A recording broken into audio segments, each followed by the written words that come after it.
Greetings, everyone. This is Bob Davis, and I'm your host for tonight.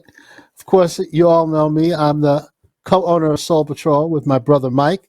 Mike is producing tonight's show, and tonight's show is going to be a very, very special show. It's something that I have personally wanted to do for a long time, and it's kind of like um, one of the things that whether you're in radio or television, you always have your favorites, and sometimes your favorites don't always mesh with the audience's favorites, and you're always told, well, you know what, you can't do that because that's not what the audience wants to hear. Well, guess what? Since I own this, my favorite will be what the audience wants to hear tonight. So we have in the studio tonight one of my favorite artists, the funk, jazz, soul, and rock master, Mr. Brian Auger. Mr. Brian Auger. But so well, I've been a fan of yours since I was about 15 years old. And I won't tell you how old I am now, but it's a long time. It's a long time. So in in, in addition to Brian, we have two other people in the studio with us. At first, it was just going to be an interview. Yeah, I was just going to do a hardcore interview with just me and Brian. And then, I started talking to Brian's son, Karma, who's actually a member of the current day Oblivion Express. And so we started talking, and I was like, we gotta have him on here too. And so I brought him on, and then I brought our old friend Kevin Amos on board because Kevin and I actually used to sit there and listen to Brian Auger records at 3 o'clock in the morning in our dorm rooms at the University of Pittsburgh. And so I figured I'd have Kevin on here to kind of keep me honest. So it's still going to be a one-on-one interview, but I guess Karma can keep Brian honest, and Kevin can keep me honest. And so we're going to roll into it. So we're going to roll into it. The incense burning. Before we get into our conversation, though, there's a couple of things I want to do. Number one, I want to play. We have a commercial because we have a sponsor tonight. So, Mr. Producer, can you play our commercial real quick?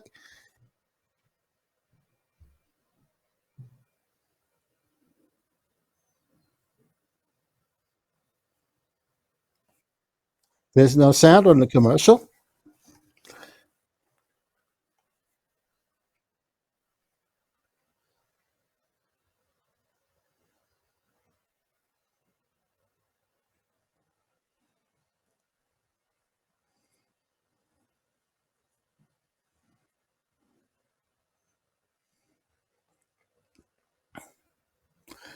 Thank you very much. And there's a link on your webpage. You can go to our sponsor site if you like. Now, before we get into our conversation, I got one more piece of business. The Augers have given us some exclusive video of a recent live performance that they've done of a song that if you're a fan of Brian Auger's Oblivion Express, you're going to know it. The name of the song is called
Yeah. All right now. Did that bring back some happy memories for you guys out Oh there? yeah. Oh, Did that blow some people's minds?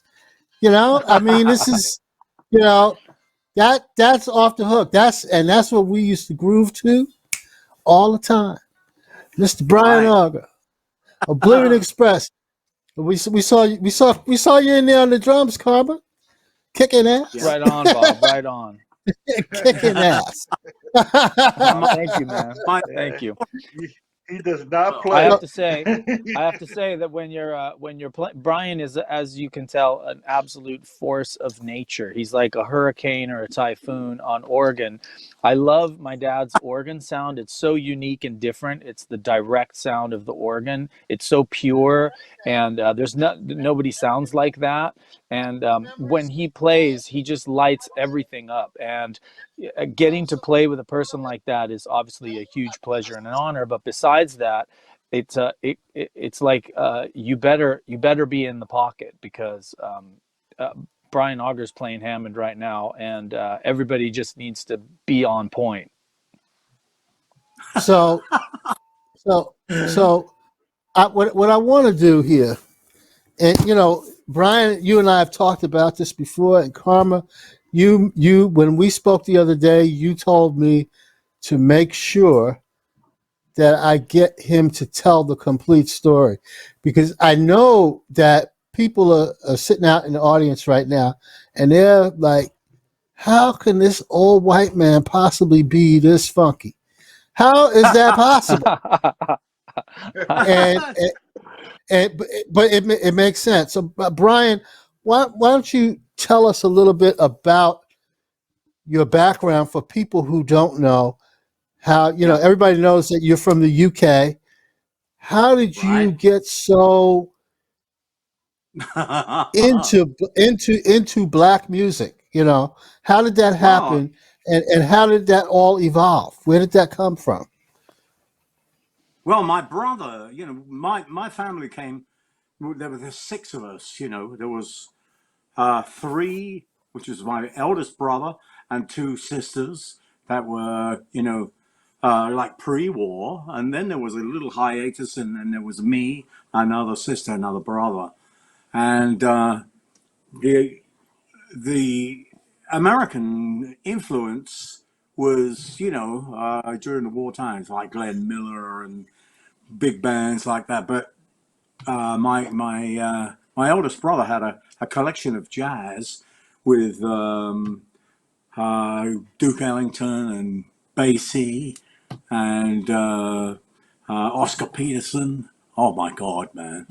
And then all these other American jazz things. So I grew up in the middle of all that and trying to emulate that on the piano.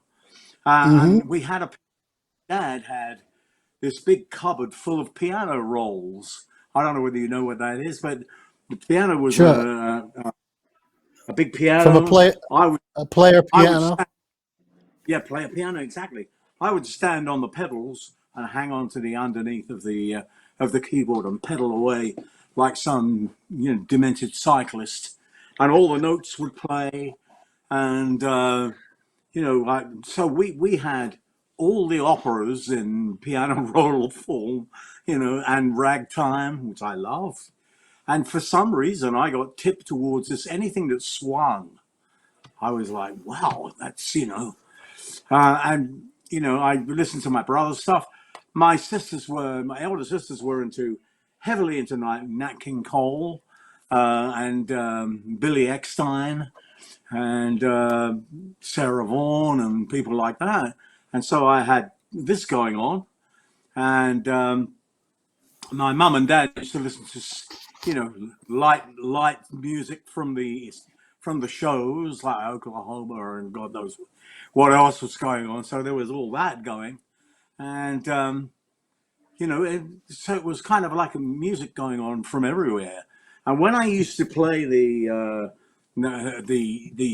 uh, the piano, which is or make the piano play, my favorite one of my favorite tunes was the William Tell Overture, you know, dun dun Hmm. dun dun dun dun dun dun dun dun dun. And one day I realized that this octave of notes repeated up here and then went on up the piano. And I was like, you know, I thought, well, that's really strange. This is the same as that, but this is, you know, in a higher register. And I'm talking about, I'm about 4 years old by then. So I said, so if this starts on G down here, da da da da da, and I play it, you know, an octave up, then it should be the same. So I started a pedal and I played da da da da da da. Wow, eureka! You know? And so what it meant was I could kind of copy bits and pieces if I looked at the notes. And these were my early piano lessons because there was a war going on at the time. So that, you know, there was bombing and God knows what happening. And one thing that was amazing, my friends, my kids, we all used to run about the street, you know, until an air raid warning went on, and we would dive either for home or for one of the shelters, you know. But if we saw an American serviceman, you know, we could always go over to them. What we knew was we had this little phrase where we would say, "Got any gum, chum?" And whoever the guy was, whatever color he was, and you know, I mean, they would search their pockets and they would give us whatever they had, man, piece of chocolate or you know, some chewing gum or something like that. It was one of those things, and so we got to you know mix like one on one with these guys, and they would you know they would see you later, guys, and they'd be off, and that was that, you know, but what it did was it kind of you know it made us feel these are such incredible people, you know, that how can we lose if they're on our side? Right. Right. Well, yeah. So this was the early kind of stuff that went on, you know, and it's really funny to come, you know, when I never thought I'd ever make it to America, and I came because all my idols were here, you know, Right. Eddie Harris, McCann, and Miles and Coltrane, and you know, and on the whole run of like the Jazz Messengers, Right. and I grew up, you know, playing in Jazz Messengers bands. When I was Art about, you Blakey. know, oh, Blakey. Yeah, absolutely. It's something, man. I have never come across a record with Art Blakey on it when he didn't swing like the clappers. You know, um, and you know, recently, or you know, I when I came to the States, and it suddenly dawned on me how this wasn't, you know, the way I thought things were, because I mean, I revered all my artists who were mainly black musicians, but I Right. realized I was in a kind of a minority. But anyway, I thought, well, never mind. I'll record their pieces, and people will gradually, you know, they will begin to appreciate what's going on here. And it was funny to see, you know, when I heard recently, you know, this movement of Black Lives Matter, for example, I thought to Right. myself, well, of course they do. I mean, I wouldn't even be here if they didn't matter. You I and wouldn't. I wouldn't be here either. yeah, well, you know, the jazz guys, and yeah, what would this place? Why would I have come here if that wasn't here? You know, if it wasn't. So so so I, so let me you ask you know, I this. yeah, Let's fast forward just for a moment. Okay. So we're now kind of like, you know, you're still a kid and you're grooving on all these jazz greats from Art Blakey to Duke Ellington, et cetera, et cetera. And you come to the United States, but you come here really as part of what we refer to as the British invasion, correct? Right, right, exactly. Okay. Uh, So, uh, and the first thing I did was I was in New York and I hmm saw that McCoy Tyner was playing at the Village Vanguard, and oh right. my God, I got to go and see this guy. I bet there'll be a long line outside, and it'll be difficult to get tickets and everything. Well, when I got there was 13 people in that place, and I thought he was a great star for me, and for a lot of other people. And so there was this thing that was going on because I used to, sit in with Clapton and Jeff Beck and God knows who was in, Right. because we all knew each other in the swellings of the what you call the British invasion. We had a great time because everybody knew everybody and we all jammed together. And one afternoon, I got a call from Chaz Chandler, who was the bass player with the Animals, a friend of mine. Brian, would you come up the office, man? We want to talk to you. And I thought, oh, what the hell? So I went up the office, and there was a guy called Mike Jeffrey, who I thought was probably the biggest crook in the, you know, in the system, the music system at that point. So I didn't want anything to do with him. But I said to, Chaz had been a friend of mine for a while. What's happening, Chaz? He says, look, we brought this phenomenal guitar player over from New York. And I had just Right. started, Right. Trinity was with Julie Driscoll, and Trinity means just a union of three, which is my idea of a rhythm section. And I was about 2 months into that, and you know, and then Chaz says, "Look, uh, we brought this guy over. He's a wonderful guitar player, but we want him to front your band." So I said, "Well, that's a very nice offer and everything, but I already have a guitar player and I have this singer, Julie Driscoll, and she fronts my band. So are you expecting me to just fire them?" And they said, "Well, that's up to you." I said, "Well, okay, well, that's not going to happen." I said, "But I tell you what, come down." This was Monday. Come down on Thursday night because we're playing at the Cromwellian. And Cromwellian is a club where everybody who was anybody, you could get a drink until 2 o'clock in the morning, somehow or other. And there was music going on, and everyone who was anybody on the scene would be there. So I said, you bring him down. He can sit in with the band, and it's kind of like a showcase for him. So okay, so we get there, and they introduce this young. They still haven't told me what his name is yet, and hmm it wouldn't make a difference anyway. So he's brought up and he says, "Oh, is it possible? Can I sit in with your band, man, and play a couple of things?" I said, "Absolutely." He looked like a really nice guy. And I said, "What do you want to play?" And he said, "Wait a minute." And he played a chord sequence. He said, "Could you play over this?" You know. And I said, "Yeah, that sounds great, actually. What's it called?" He said, "It's called Hey Joe." And he wasn't singing until later, until his man sing. My name's Jimmy. My name's Brian. Okay, why don't you count the tempo in? So he counts the tempo in, and he starts to play. And Clapton's in the audience, Jeff Beck's in the audience, and two or three other of the notable kind of English guitar players, Right. blues and rock.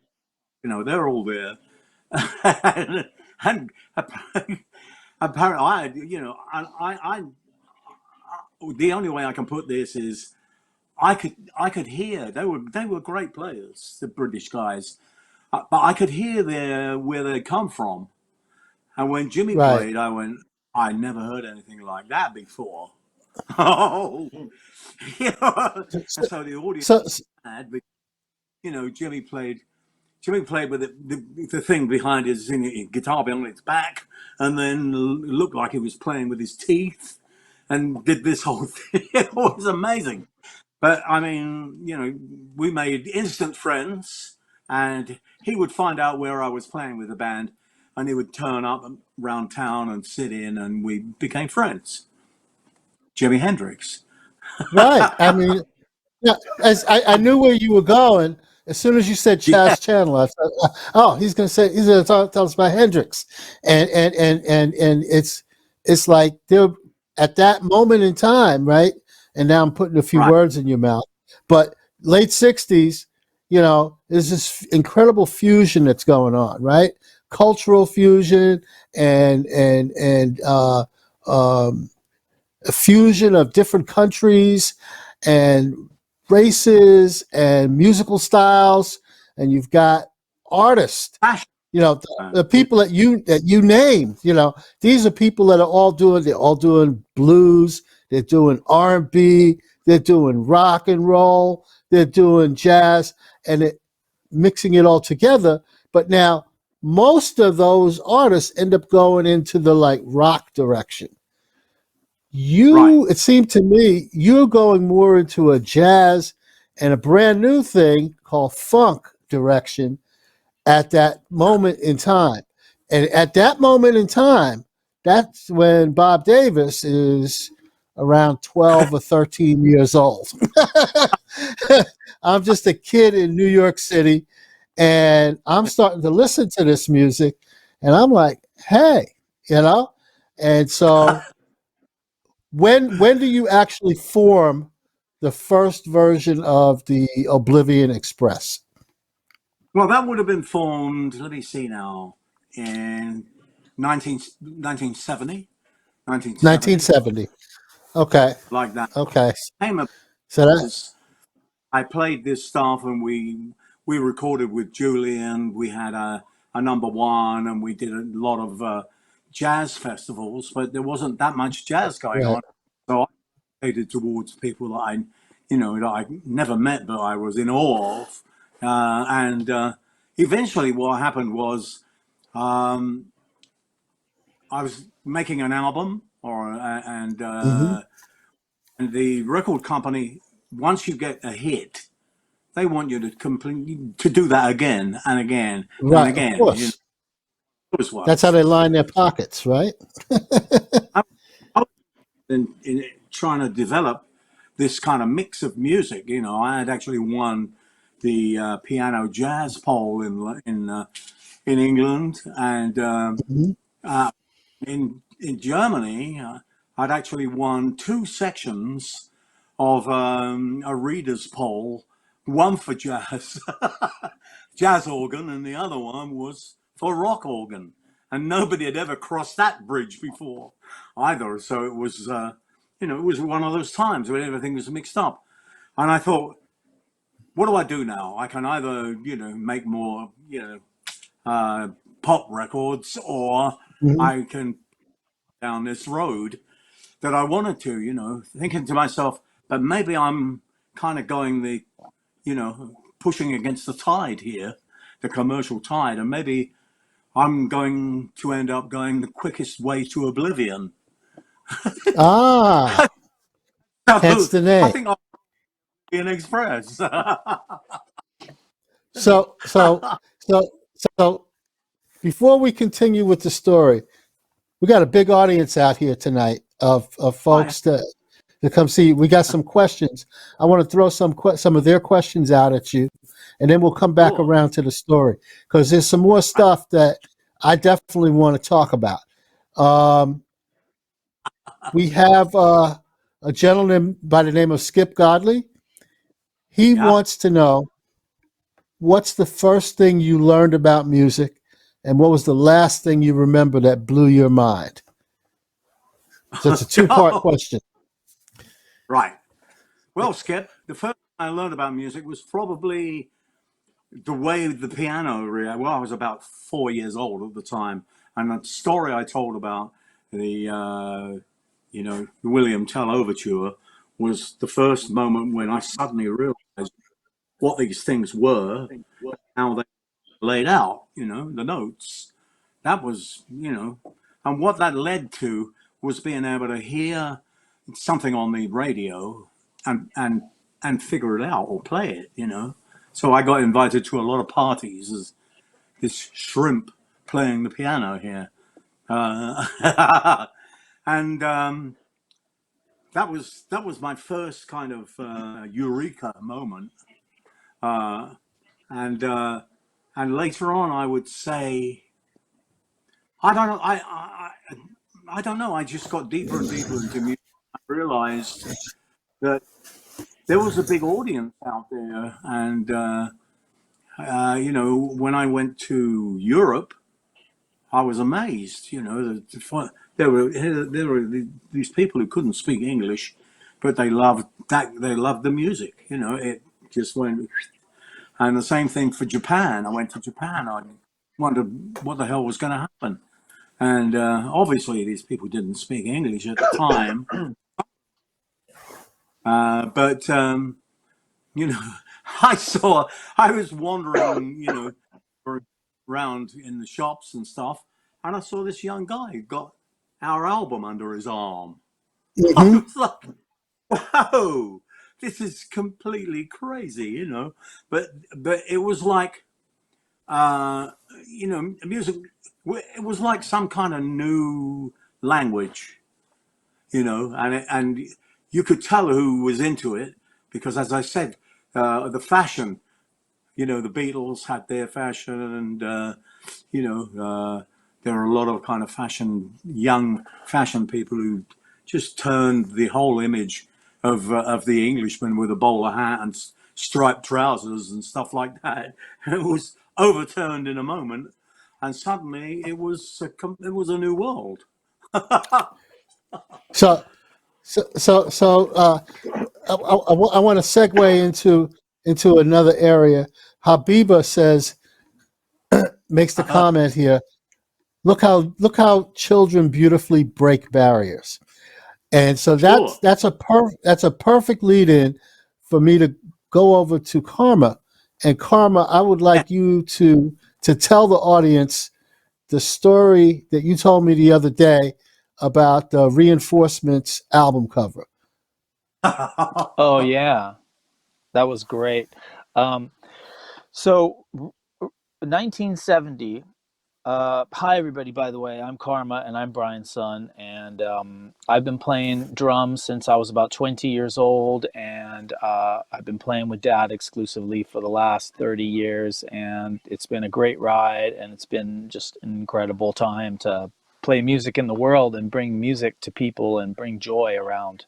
Um, so, um, to your question, so the Reinforcements album, that album was made in 1974. It was an Oblivion Express record. And Bob, as you were talking about before, Oblivion Express was founded in 1970. So I was born in 1970. So I consider the Oblivion period my period because that's the year I Right. was born, and that's my period of Brian.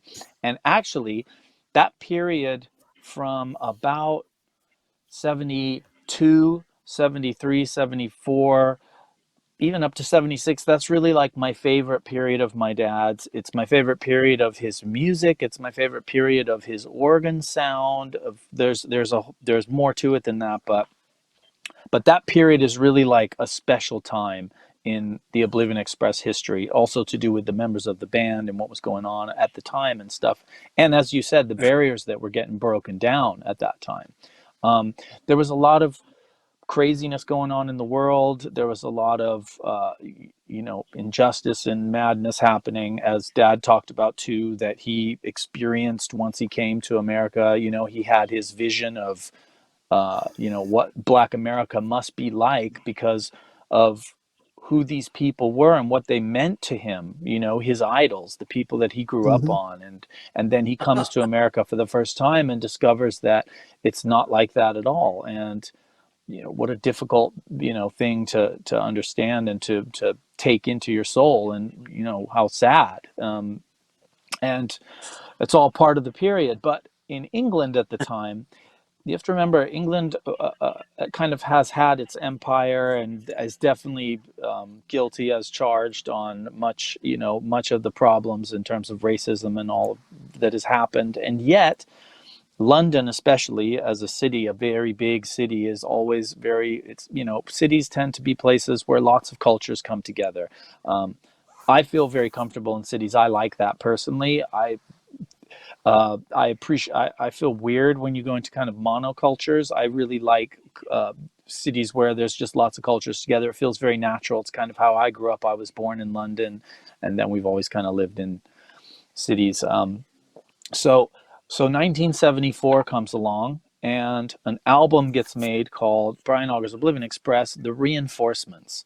And on the record cover is the whole band, a photo of the whole band, and all of the family of the band. Now, the story of the record cover is that um, Brian decided, let's call it the Reinforcements. Here's the band. Everybody's starting to have kids, and the kids are kind of like the reinforcements, and they're all here. They've arrived, and here they Mhm. are. So let's get them all on the cover of this record. And my mom had knitted all these sweaters, and so everyone in the band and everybody's kids has on one of my mom's knitted sweaters, which is a Right. hilarious story already in and of itself. But the band, as Brian's bands really were, um, was a multicultural band. It was a bunch of people from wherever they came from, and different cultures and colors, and everybody's together. And uh, I really enjoyed your description the other day, Bob, when we spoke about the feeling of and the energy in that photo, how relaxed everybody is, how everybody's just hanging out, how people are holding other people's kids, and there's kids jumping up and down in the front, and it's just that really relaxed, comfortable energy and vibe of here's a bunch of folks, and this is kind of how it should be, which is just a bunch of people, human beings, hanging out, making great music, and just being themselves and enjoying themselves.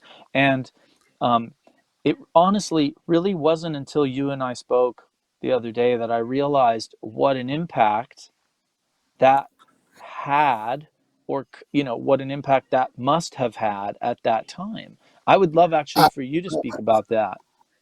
well, I used to have that album. This was an LP, right? No CDs back then. It was an LP, and I used to have it up on my wall. And an eight track. Oh wow. Yeah, eight Oh, you tracks have the too. 8-track I, too? Yeah. I had it up on my wall and the picture was so cool because here's this integrated band. Well, it doesn't really have to be a band, but in this case, it was a band, and Yeah. there were all these, and everybody's wearing these same sweaters, very colorful, very bright, very festive, and then you've got these kids who all these kids are all multicultural too, right? Because it's blacks, it's whites, and everybody's kind of just grooving with each other. And I'm like, man, that's like a utopia right there in that picture. And then to come to find out and talking to you, you're one of the kids in that picture. That's right. And for anybody that is a fan of the Oblivion Express, if you have that album, that's like the only one. That's like the other thing about it is that that's the only one of the Oblivion Express album covers, I think, and you can correct me if I'm wrong, that doesn't have the train on it. Yeah, you're right. You are right. That is correct. It's the only Right. one that doesn't have the train on it, and I just thought that just brings it all together. And then knowing that you're in the band today, and your sister is also in the band. I mean, Sly Stone had this song called "It's a Yeah. Family Affair." Well, yes, of That's what course. this is. It's a family Yeah, affair. You know. absolutely. Right. Absolutely. Got Yeah. a couple of more Yeah. questions from the. I'm gonna take a couple of more Yeah. questions Please. from the audience, and then we get back to Brian's story. Robert Carmack asks, um, he says he first got into you as a freshman in college playing Freedom Jazz Dance. Whose version did you base your arrangement of Freedom Jazz Dance off of? Miles's version or Well, Eddie Harris's version? well, it was Eddie Harris's. I heard that version. The first time I heard it, man, it was on a Miles Smiles album or something with Tony Williams playing.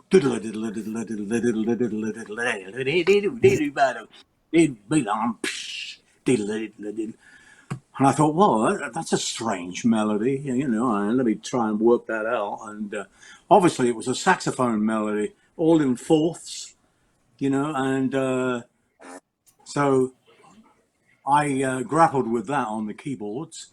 And then I heard Eddie Harris, and I loved what he did with it as well. It's his tune.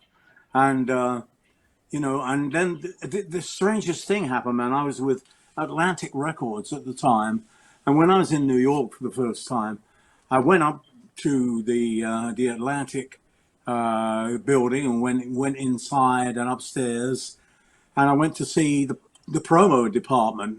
I knocked on the door and opened the door, and there was a guy called Big M playing track. And he says, hold on a minute, Eddie. Hold on. It's Brian. I said, yeah. Said, Eddie Harris. Is that you? Well, That's right. I really dig your version of Compared to What also. Yeah. Yeah. Compared And to what? I heard that on, I think it was Swiss Movement, Eddie Harris and Right, Les McCann. And I became a right. big friend with, and, and, and I played some other stuff by by Eddie and Les was he'd come to town and call me up and say, Brian, is that you, man? I said, yeah, it's me, it's still me. He said, I'm playing down at the some local jazz club or something, and I said, well, that's great, man. I'm going to come by then. He said, yeah, I want you to sit in, man. I said, well, yeah, okay. And he says, so make sure you bring a clean shirt.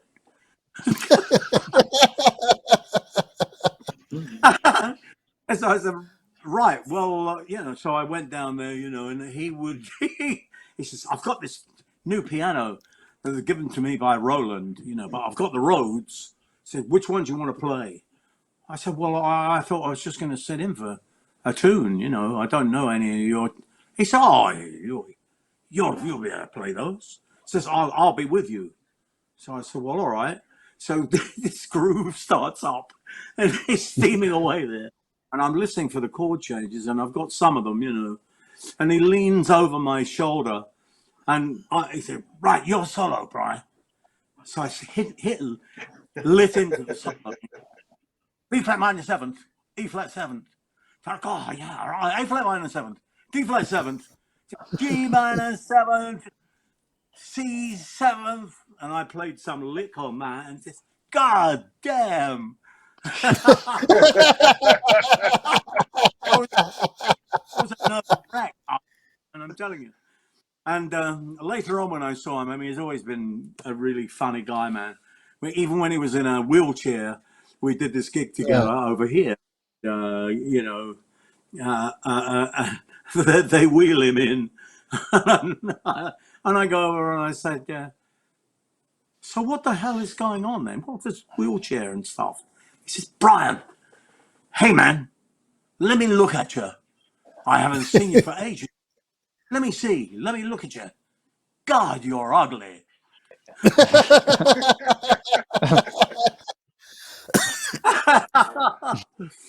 Anyway, funny. so all these things kind of, So, we got a couple more questions here. I just want to get to. yeah. Melva Hastings wants to know who influenced you. You already told us that, so I'm going to tell Melba to just when we get the replay of this up, just rewind back to the beginning. Brian told us who all influenced him. Leon Seeley wants to know, there's so many keyboardists out there playing synthesizers, acoustics, and electrics. Do you feel that oops, wait a second. Do you feel that the Hammond organ got its recognition in the fusion genre as did the other keyboardists? Mm, Or In other just words, do the synthesizers, the people playing oh synthesizers, do they kind of uh, push the B3 back into the background? oh I don't no. think I think the B3 is has its own kind of tone and its own way of speaking, and a lot of the synthesizers tried to kind of copy the B3, and Mm-hmm. they another range of kind of electrified sounds. But it's all sounds, and it's all whether the sound is connects with with your writing or uh, and so a lot of my stuff is based on the B3. So that's basically that. Um, Keith Emerson, who's my great buddy and a funny guy, and a wonderful player. It's really funny, man, because I found out just recently that we were listening to the same people. We were Right. influenced by people, except I was on a jazz track and he was on a classics kind of had a teacher, and so it's just amazing that we could we could be listening to the same guys and influenced by the same guys and be so different in our styles. Um, Speaking of speaking of influences, there's yes. two songs out there that other artists are considered their versions of these songs are perhaps more popular than yours, but in my opinion, your versions of these two songs are magnificent. One of them is "Bumping on Sunset," Uh, and of course everybody knows Wes Montgomery version, but your version just really is so mellow and yet so funky at the same time. Bumping on Sunset, and of course, the song that you and I talked about many years ago that was a big hit record for the Main Ingredient, but a lot of oh people yeah. didn't realize that you did it first, Well, it's right? my tune, Happiness is and I around wrote the bend. right, and Those are the I was ones with. I had on 8-track. Oh Nice. right, yeah, Yeah, and yeah. well, RCA at the time, and RCA basically when I gave them that album, the Closer to It album, and they said, "What kind of music is this? What's this? I mean, what are we supposed to do with this?" And I was wandering the corridors of the RCA building, and the guys from Main Ingredient came up and said, "Hey, Bry, that tune, that happiness is just around the bend. Are you doing that as a single?" And I said, "No, I just asked them. I wanted to do it as a single, but they said no." And they said, "Well, we're going to do it then." So they did it, and they got a hit for. So that maybe will answer what part of your question. You know, so happiness just around the bend is just one of those things, man. I wrote on the part of it on the way to the studio because you know Mm-hmm. we were gonna record, and I had the first bit, but I didn't have the middle eight, and I tried again and again. It's funny when you're under pressure and you got to do it. Suddenly, da da da da da da da da da. I went, oh, of course, it's got to be like that. And so we recorded And, it, and I think we did two runs, and mm-hmm. the other one slightly different with slightly different lyrics, but the one that the one that's on the record is the one. Let me Yeah, ask you this. There's an album that we acquired, and Kevin will remember this. I'm not sure how we acquired it or who acquired it. Maybe it was you, right, Kevin. I don't remember. I don't remember a lot of things from those days, but right. it was called Dolinger's Jubilee. Oh Oh, yes, Klaus Y- Doldinger. Klaus Yeah, where, Doldinger. where, Yeah. where, where does that Yeah, come from? Well, he's a it comes. bad dude, man. One of the first big festivals that we did with Julie was a place in Essen, Mhm. in Germany. Uh, there were a lot of people. It was kind of an American, uh, it was it was a German festival, but they brought a lot of American acts in, and we were kind of part of that. And I met Klaus at that festival. He was dressed in a white suit and played Mhm. some, saxophone, uh, and it was, we struck up a friendship, and he asked, would I like to come over? He's doing this Jubilee record, for Right. his, which I think was CBS or something like that. Said, we'd like to have you, and so I ended up going over and and, uh, and playing with that. There was a little guy called Johnny Griffin Hmm. on sax, man. Johnny was Hmm. like a very talented man, unbelievable saxophone player. Just for people who don't know, Yeah. tell the audience who the artists are on Dolinger's Jubilee. Well, I don't know whether I can remember all of them, but there was. But anyway, he I would was have one of pulled the them. I can. album out. House, Well, Kevin, why don't you tell the audience who's on yeah. Dolinger's Jubilee? Well, there's Klaus Doldinger, there's Johnny Griffin, there's Brian. Um, there's a couple other artists on there too, but AWB is I, on I there. No, AWB. no. It's AW. no, it would have been I got the album uh, here at home. yeah, but Les anyway, McCann and Eddie Harris on there, Yeah, Les yeah, that McCann, was Eddie Harris. my That's who's on there with them. and the set. Dolinger isn't on there by himself. He's got Passport with him. That's Yeah, like Kirk that. Kress and those guys. Yeah, Kurt Crescent, This Wolfgang Schmidt. I yeah. forget who the guy was who was there were a lot of people, man. By that time, a lot of musicians had gone from playing rock or playing whatever to coming up through the jazz world, and so there was a lot of new musicians you could actually call to do a gig. And so that was it. It was yes. And Johnny was amazing, man. Johnny was amazing because he says to me, comes up, he says, Brian, you don't drink, right, man?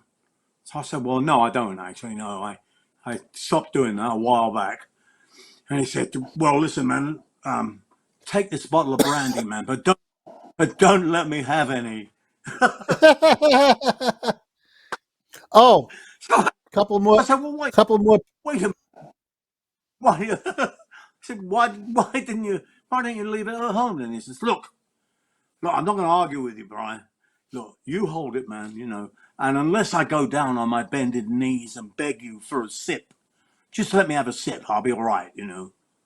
So I said, well, all right. So this became a deal. He would turn up at the gig and give me the bottle of brandy. And it's so crazy, man. And then one night he just said, just let me have a sip. Okay, so he kind of disappeared with the bottle. Then he comes on, and it's his kind of like little piece in the middle of everything, and he plays Body and Soul, and he says, listen, Brian, I'm just going to play this solo, man. I said, oh, okay. And I'm sitting here. He's there, and he plays Body and Soul, and it's the most incredible, soulful version, just with the saxophone. And people went crazy, and then after that, we started to go like to clear the stage, and we're walking off, and I've got my arm around him, and he says, "Was that the first set or the second set?" I said, "Are you kidding?" He says, "No, no. I mean, don't tell me we've got to go on again." I said, "Yeah, well, yeah, we do for the second set." He said, "Oh, okay, okay then." So, You know, so Brian, I said, we're getting ready. We're getting ready to run out of time here. "Oh, yeah, So okay." what? I just, What I want? No, no, no. yeah, It's not a problem. no, no, I just want to get a couple of things in here. Number one, right. where when this pandemic is over with, what parts of the country are you guys going to be touring in? And that's the I first don't. question. The Yeah, second go question ahead. is where what's your website? I want to make sure everybody knows what your website is, so they can go to your website and they can check out all those great pictures and other It's material that you have up there. it's Brian at brianauger.com. That's your email address, but your website Yeah. is brianauger.com, right? Brian Yes. Brian. Is Yes, that it's correct? www.brianauger.com. Okay. Yeah. I just wanted to make sure we got that in. And as far as touring, where you probably don't have a real schedule just yet, but generally No. speaking, what parts of the country do you guys do your live shows in? Well, the last one we did was over in the east, man. The eastern seaboard, and also into the Midwest, Cleveland, Pittsburgh. Um, and we were out for. I think we were out for about a month when we come. Yes, we When we were out for come. about a month. We did everything from Chicago, kind of east. Tour started in Chicago, and we worked our way east from there. And we hit a lot of cities, kind of going. I think the furthest south we got was, oh gosh, um, it was what's Annapolis. That's where we got to. We got down to Annapolis Annapolis? on the East Coast, and then and we got up to yeah. So basically, like from Chicago east, we did about a 4 week tour that was great in the States. Okay. And so since the beginning of the pandemic, we've been talking about 2022 as kind of the date when we would feel comfortable going out, and also kind of just figuring out what the lay of the land is and what the scene looks like after this, because as we all know, music took a giant hit during this Yep. time. We've been shut down, and it's been really hard for not just musicians, but for touring crews and for everybody. So we're hoping Well, everybody's hanging in there and staying healthy and safe. you guys got to Yeah. let me know. Well, somebody needs to let me know when you play Annapolis again. I live in Delaware now, and Oh yeah. Okay, great.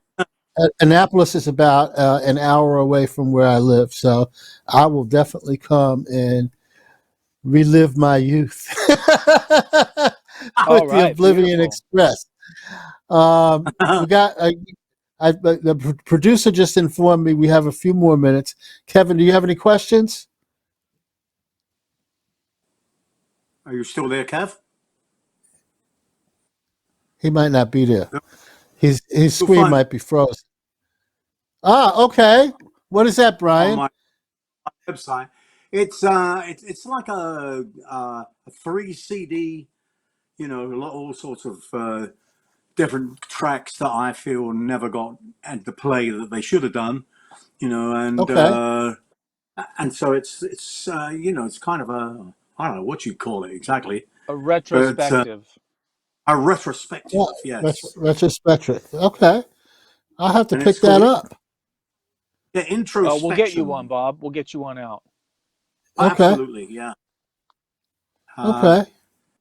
So that was it. And I was just about to tell you about Johnny Griffin. Keep going. Oh, tell us about Johnny Griffin. Marvelous uh, body and soul, I remember, and we're walking off. And I said, by the way, Hmm. man, that version of Body and Soul you did on your own was absolutely ridiculous. He said, what do you mean? I never played Body and Soul tonight. I said, oh, yes, you did. So then, let that be a lesson to all of us. Yes. Anyway, thank you so much, man, for having me and Karma on. And it's a great pleasure. It's And it, it's you my know, pleasure. It's a real joy. I have wanted to do something like this with you since we first talked. We spoke, I guess, maybe about 10 or 12 years ago.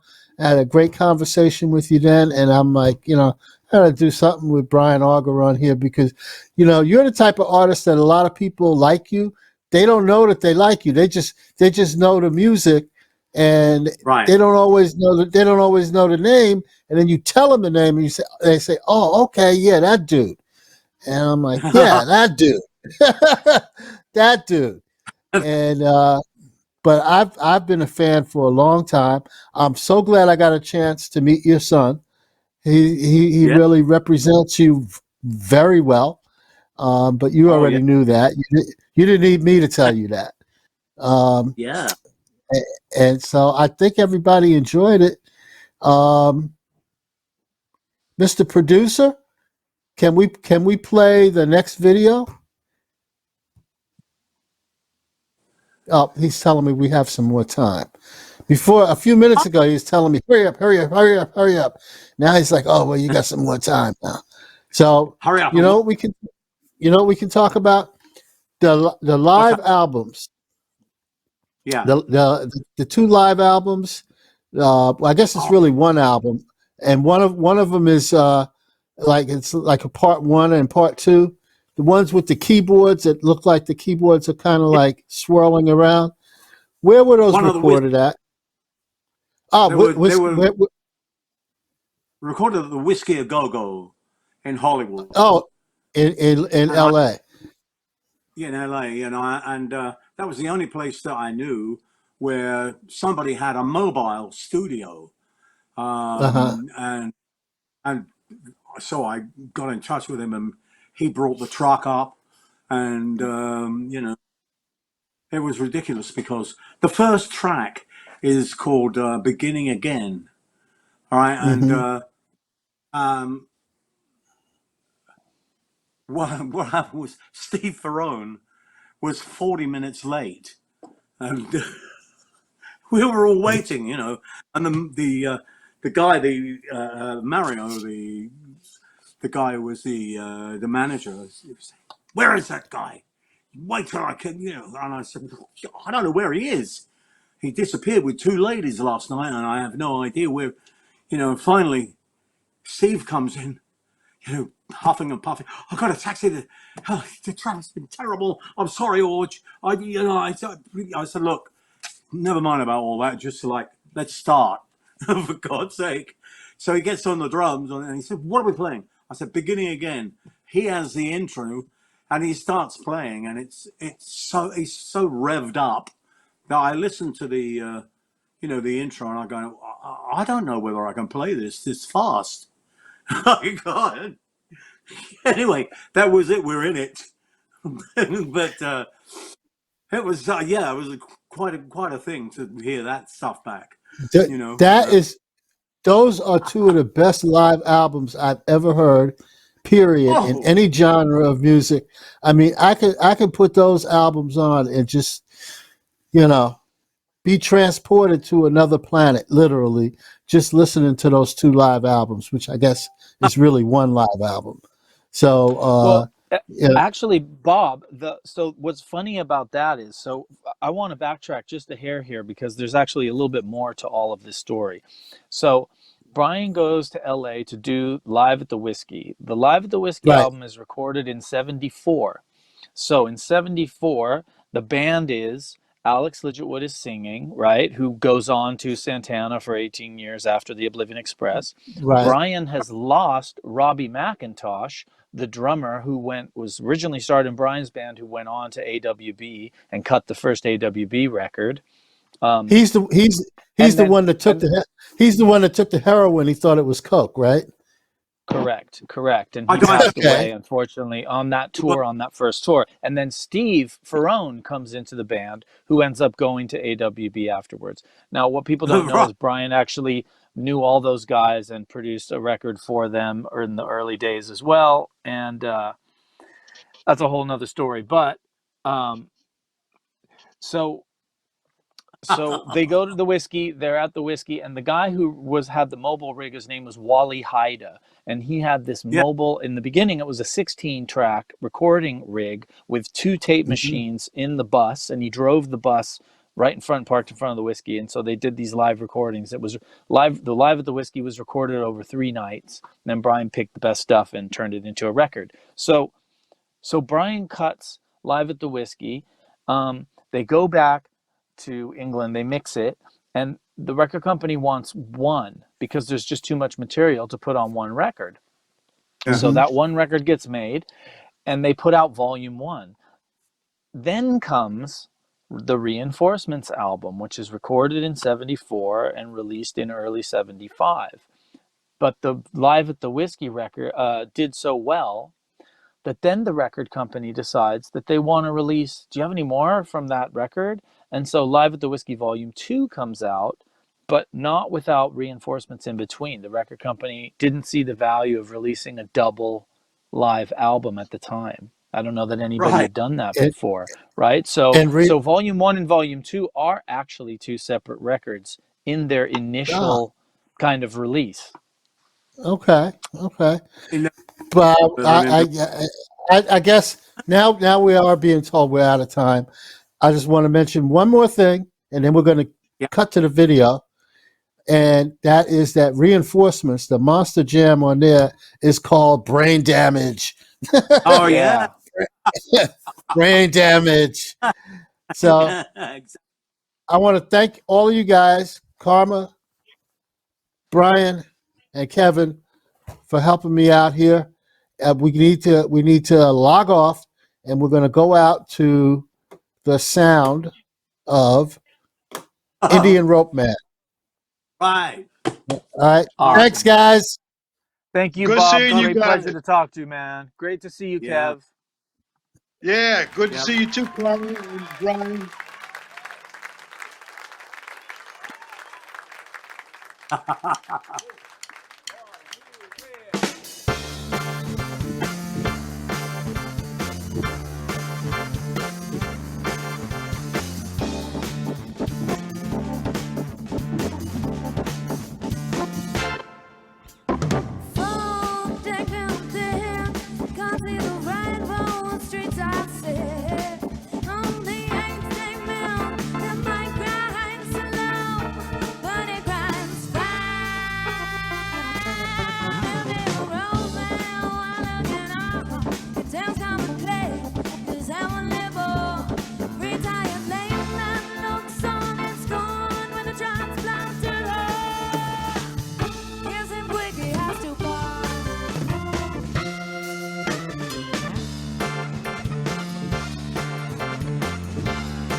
It's called the Boogaloo. I may not do that dance, no, as well as you. But you can bet your bottom dollar you'll never hear me holler, 'cause I'll do the best that I can do.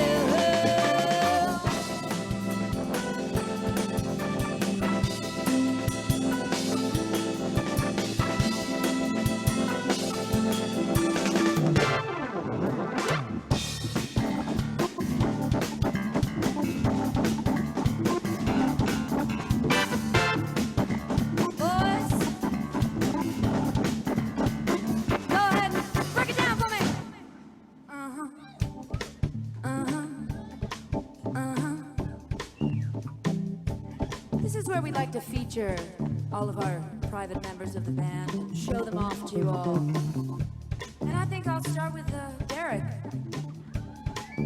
Are you about ready for some bass? Oh, wait, hang on. Are you about ready for some bass? That's how I like it. 1, 2, 1, 2, 3, 4.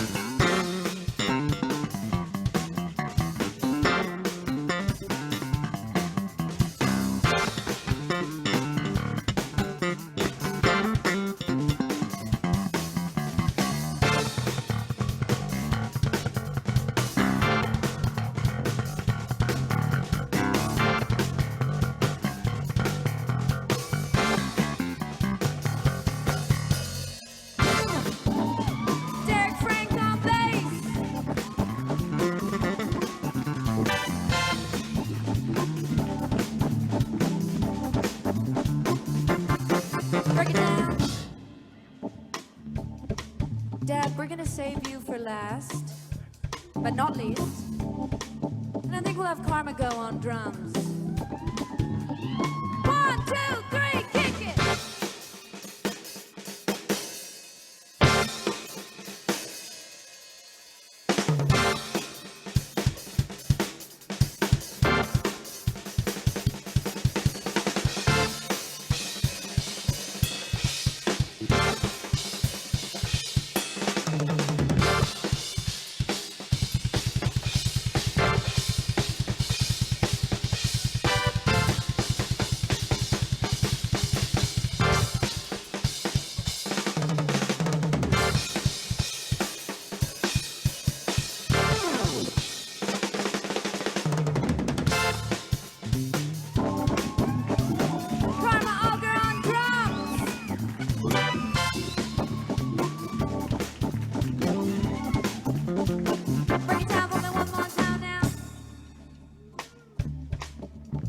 Daddy, it's your turn.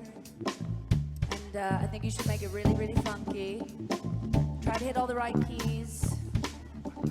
1, 2, 3, 4.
Yeah.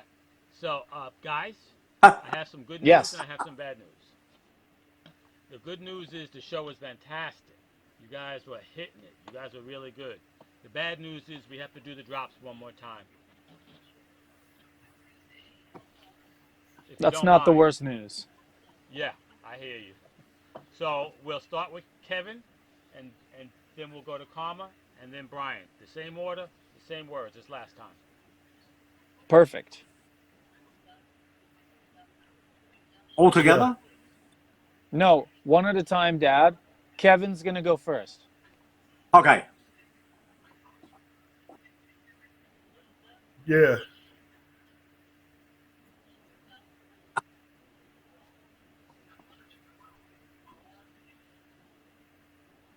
Hi, this is Kevin Amos, the Funk Overlord from Pittsburgh, PA, and welcome to SoulPatrol.com.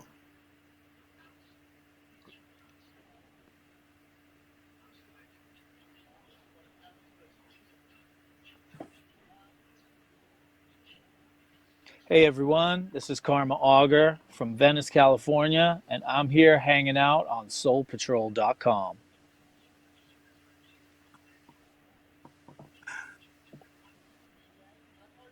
Of course. My kid. Yeah. Go. Hey, this is Brian Auger, and I'm having a great time here, on soulpatrol.com.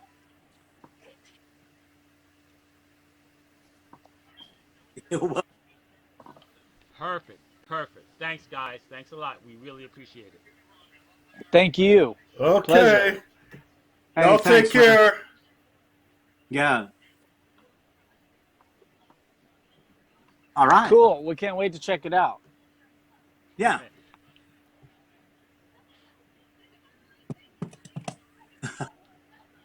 All right, guys. Thanks so much again. Much love to Thanks. everybody. Stay healthy, stay safe. God bless. Stay safe. Yeah, Yeah, exactly. right. Yeah. Th- Exactly. Thanks, everybody. Stay healthy. Stay safe. Wear your mask. Take care of yourself and your families. Thank you, buddy. You too. Great to see you All all. right, Talk to you Mike. soon. Best, well, best to everybody. Peace out. Bye.